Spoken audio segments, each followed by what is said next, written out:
তুমি না থাকিলে সংসারে মায়া রে মায়া রে।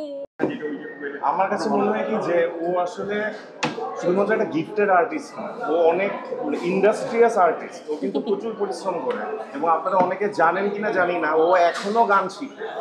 এখনো না শিখলেও ওর এরকম না যে কনসার্ট আসতেছে না, বাট স্টিল ডেভেলপমেন্টের জন্য গান শেখা ওর ওস্তাদ আছে।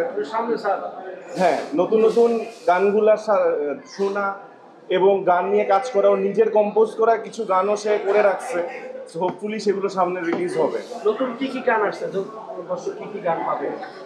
নতুন গান আসলে আমি অনেকগুলো রেডি করছি, একটু সময় নিয়ে করছি, আর সব কিছু মিলে রেডি হওয়ার জন্যই একটু সময় নিচ্ছি, কারণ আমার মনে হয় যে আমি দায়িত্বশীল হয়ে কাজ করা উচিত, ভালো কাজ দিতে চাই, তাই সময় লাগলেও সময়টা নিচ্ছি। অবশ্যই চলমান, আমি এমপিএইচ করছি বিএসএমএমইউর আন্ডারে হসপিটাল ম্যানেজমেন্টে।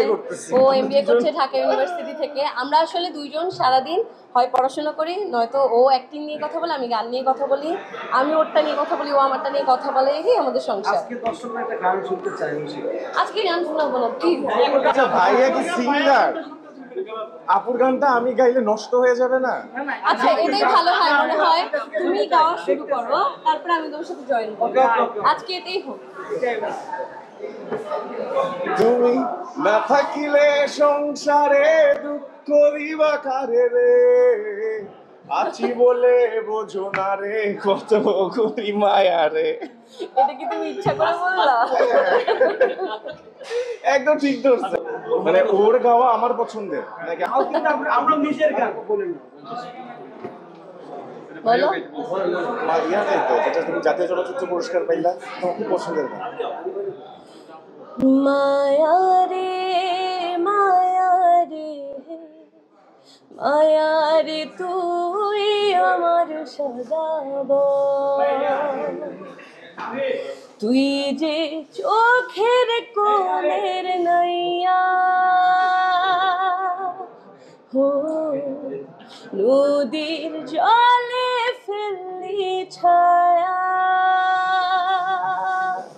হো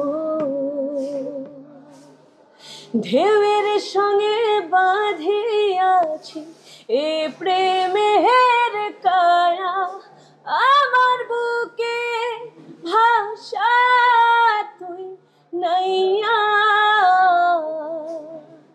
যার জীবন যা অকুল বাইয়া রে, মায়া রে মায়া রে মায়া রে, তুই আমার সদাগর।